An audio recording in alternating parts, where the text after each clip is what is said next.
ഈ സിനിമ ഇറങ്ങി കഴിയുമ്പോഴും ഷൈനെതിരെ ഒരു അറ്റാക്ക് ഉണ്ടാവുമെന്ന് പ്രതീക്ഷിക്കുന്നുണ്ടോ? കാരണം എല്ലാ സിനിമ ഇറങ്ങുമ്പോഴും അങ്ങനെ ഒരെണ്ണം ഉണ്ടാവാം. എമ്പുരാൻ എല്ലാവരെയും പോലെ തന്നെ വെയിറ്റിംഗ് ആണ് കാണാനുള്ള ആഗ്രഹം. ആ ദിവസം കാണുമോ? ഉറപ്പായിട്ടും ആ ദിവസം കണ്ടില്ല.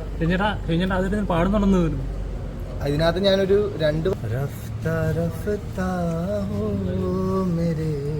പുതിയ സിനിമ ഇറങ്ങുക വരുവാണ്. അതെ, ഏപ്രിൽ 24-നാണ് ഹാല് നമ്മള് പ്ലാൻ ചെയ്തത്. എന്തൊക്കെയാണ് ഹാലിൽ ഞങ്ങൾക്ക് കരുതിയ surprises? Romantic love entertainment. Surprise എന്ന് വെച്ച് കഴിഞ്ഞാൽ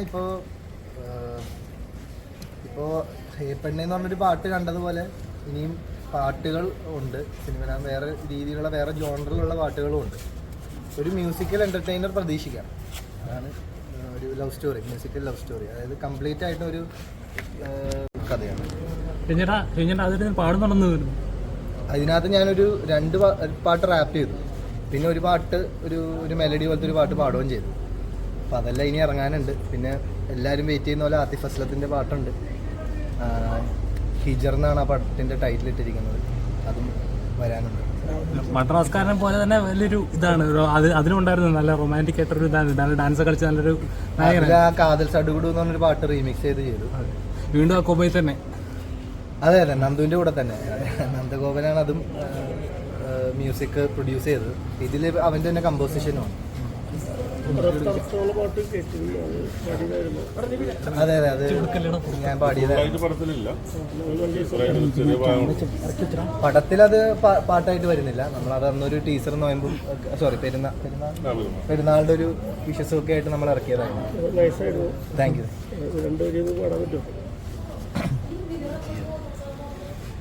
ഇതിനെ ചെറുക്കി रफ्ता रफ्ता हो मेरे हस्ती का सामा हो गए. रफ्ता रफ्ता हो मेरे हस्ती का सामा हो गए. റിലീസ് എങ്ങനെയാ? ഏപ്രിൽ 24-നാണ് നിലവിൽ പ്ലാൻ ചെയ്തിട്ടുള്ളത്. ബ്രോ, ഹാലിലെ വീഡിയോ സോങ് കഴിഞ്ഞ ദിവസം ഇറങ്ങി. ഞാൻ രാത്രി ഇറങ്ങി. അതെ, ഏറ്റവും കൂടുതൽ ശ്രദ്ധിക്കുന്നത് പാട്ടിനേക്കാളും എനിക്ക് തോന്നുന്നു ബ്രോയുടെ ഡാൻസ് സ്റ്റെപ്പാണ്. കാരണം കുറേ കഷ്ടപ്പെട്ടിട്ടുണ്ടെന്ന് കണ്ടു കഴിഞ്ഞാൽ എന്തായാലും തോന്നുന്നു. അപ്പോൾ എത്രത്തോളം കഷ്ടമായിരുന്നു അതിൻ്റെ അതായത് നീലനിലവേ എന്ന് പറഞ്ഞ പാട്ട് കൊറിയോഗ്രാഫി ചെയ്ത സാൻഡി മാസ്റ്റർ തന്നെയാണ് ഈ പാട്ടും ചെയ്തത്. അപ്പോൾ സാൻഡി മാസ്റ്ററിനെ സംബന്ധിച്ചിടത്തോളം അന്ന് എനിക്ക് തന്നത് ഒരു ബേസിക് ലെവൽ ഓഫ് സ്റ്റെപ്പായിരുന്നെങ്കിൽ ഇന്നിപ്പോൾ എനിക്ക് നല്ല രീതിയിൽ പണിയെടുപ്പിക്കണം എന്നുള്ള ആഗ്രഹം കൊണ്ട് ഇട്ട പോലത്തെ സ്റ്റെപ്പായിരുന്നു.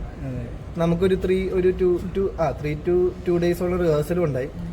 അപ്പോൾ ആ ഒരു ജേണിയിൽ അത് വലിയ കുഴപ്പമുണ്ടായില്ല. നീലനിലയ്ക്ക് ശേഷം ഇന്ത്യ ഒട്ടാകെ ചർച്ച ചെയ്യാൻ പോകുന്ന മറ്റൊരു സോങ് അങ്ങനെ ആയിത്തീരട്ടെ. ബോളിവുഡില് നമ്മുടെ ചാക്കോച്ചന് ശേഷം പിന്നെയും ഒരു റൊമാൻറ്റിക് ഒരു സ്റ്റെപ്പൊക്കെ ചെയ്യാൻ പറ്റിയ ഒരാള് ഇനിയിപ്പോൾ ഷെയ്നിക്കാണെന്നൊക്കെ പറയുന്നുണ്ട് ആൾക്കാർ.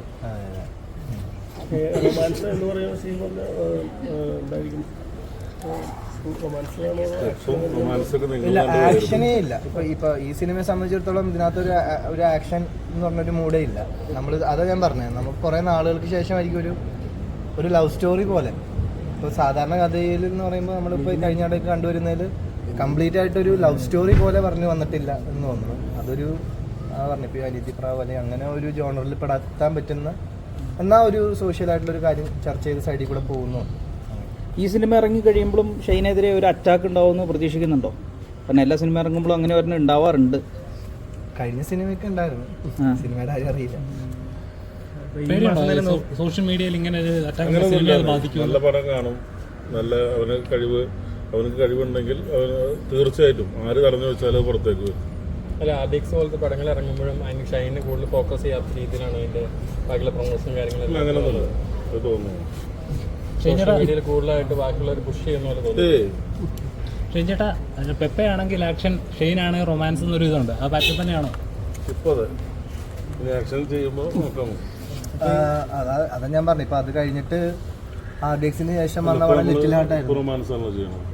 അതെ, റൊമാൻസ്. ആക്ഷൻ്റെ പടത്തിന്റെ വിഷയം വരുമ്പോൾ നമുക്ക് ആക്ഷൻ നോക്കാം. നല്ലതാണെങ്കിൽ അതിനൊക്കെ മേലെ പോകണമെങ്കിൽ നോക്കാം, താഴെയാണെങ്കിൽ അങ്ങനെ അതെ അതെ കറക്റ്റ്. അപ്പോൾ ഈ മാസം തന്നെ നോക്കുവാണെങ്കിൽ മലയാളത്തിൽ ഒരുപാട് ഗംഭീര സിനിമകൾ വരാനുണ്ട്. ഇപ്പം ഇന്ത്യയിലെ തന്നെ one of the most awaiting ആയിട്ടുള്ള ഫിലിം എമ്പുരാൻ അടക്കമുള്ള സിനിമകൾ വരുന്നുണ്ട്. അപ്പം മറ്റു സിനിമകളെയൊക്കെ എങ്ങനെയാണ് നോക്കി കാണുന്നത്? എമ്പുരാൻ എല്ലാവരെയും പോലെ തന്നെ വെയിറ്റിംഗ് ആണ്. മറ്റേ ടീച്ചർ കണ്ട പോലെ തന്നെ പടം കാണണം, അല്ലെങ്കിൽ ഉറപ്പായിട്ട് ലൂസിഫർ കണ്ടപ്പോൾ മുതൽ തന്നെ 2ാം പാർട്ടിന് വേണ്ടി വെയിറ്റിംഗ് ആയിരുന്നു. അപ്പോൾ ടീച്ചറും കൂടെ കണ്ടപ്പോൾ അതിൻ്റെ ഇരട്ടിച്ചു കാണാനുള്ള ആഗ്രഹം. ആ ദിവസം കാണുമോ? ഉറപ്പായിട്ടും ആ ദിവസം കണ്ടിരിക്കും. ഓക്കെ. ഇനി സിനിമ വരാൻ പോവാണ്. അപ്പം പ്രേക്ഷകരോട് ഇനി ഡയറക്ടറിനാണേലും എന്തെങ്കിലും ഡയറക്ടർ പറയൂ. ഒരു ലവ് എൻ്റർടൈനറാണ്, ലവ് മ്യൂസിക്കൽ എൻ്റർടൈനറാണ്. പിന്നെ ഷൈൻ്റെ നല്ല പെർഫോമൻസും നല്ല റൊമാൻസും എല്ലാം ഇതിലുണ്ട്. എല്ലാവരും പ്രേക്ഷകർ ഇഷ്ടപ്പെടും എന്ന് വിചാരിക്കുന്നു. എല്ലാവരും കണ്ട് സപ്പോർട്ട് ചെയ്യുക. കഴിവുള്ളവർ ഉയർന്നു വരട്ടെ, ഉയർന്നു വരിക തന്നെ ചെയ്യും. അപ്പോൾ ചില സിനിമകൾ അത് ആരും ഡീഗ്രേഡ് ചെയ്തൊന്നും ഞങ്ങൾ പറയാനില്ല. മോശം സിനിമകളാണെങ്കിൽ കുറ്റം പറയും, അതിനുള്ള അവകാശം അവർക്കുണ്ട്.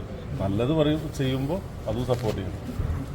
അത് പിന്നെ ഡീഗ്രേഡ് ചെയ്യാനോ അല്ലെങ്കിൽ മോശം പറയാനോ ആരാണ് ഇരിക്കുന്നതെന്നൊന്നും വിഷയമല്ല. കാരണം നല്ലത് പറയാൻ ഇപ്പോഴത്തെ ആൾക്കാരുണ്ടെങ്കിൽ ഒരാളിനും താഴ്ത്താൻ നമുക്ക് പറ്റും. ഞങ്ങളെ വിശ്വസിക്കുന്നില്ല. അല്ല, കഴിഞ്ഞ ഷെയിൻ്റെ പടം നല്ല പടമായിരുന്നു, പക്ഷെ ഈ ഒരു അറ്റാക്കുകൾ കൂടുതൽ ചിലർക്ക് ഇഷ്ടപ്പെടില്ല കേട്ടോ. ഫോറൻസില്ല ചേട്ടനെ ഇഷ്ടപ്പെട്ടു, ചേട്ടൻ്റെ ആ ഒരു ടേസ്റ്റ് അതായിരിക്കും. ഇഷ്ടപ്പെടാത്തവരുണ്ടായിരിക്കും. ഇപ്പം എല്ലാ പടം ഇപ്പം മാർക്കോ ഒരുപാട് ആൾക്കാർക്ക് ഇഷ്ടപ്പെട്ടു. ഇപ്പോൾ ചില സിനിമകൾ ഇഷ്ടപ്പെടാത്ത സിനിമകളുണ്ട്. ചില തിയേറ്ററിൽ നിന്ന് പോയിട്ട് ഇഷ്ടപ്പെടുന്ന സിനിമകളുണ്ട്, OTT കാണുന്നു. അപ്പം എല്ലാവരും ടേസ്റ്റ് ഒന്നല്ല. സിനിമയുടെ ഒരു നിയോഗമാണ്. പിന്നെ എല്ലാവരും ടേസ്റ്റ് ഒന്നല്ല. അതെ അതെ. ഇപ്പം നമ്മൾ മെജോറിറ്റിയുടെ ടേസ്റ്റ് ഒന്നായി വരുമ്പോഴാണ് ഒരു പടം ഹിറ്റാണ്. അപ്പോൾ ഹാലും ആ ഒരു രീതിയിലാണ് ഒരു എൻ്റർടൈൻമെൻറ്റ് ഞങ്ങൾ ഒരുക്കിയിട്ടുള്ളത്. അപ്പോൾ നിങ്ങൾക്ക് എല്ലാവർക്കും ഇഷ്ടപ്പെടുന്ന ഞങ്ങൾ പ്രതീക്ഷിക്കുന്നു. ഇഷ്ടപ്പെടുകയാണെങ്കിൽ സപ്പോർട്ട് ചെയ്യുക.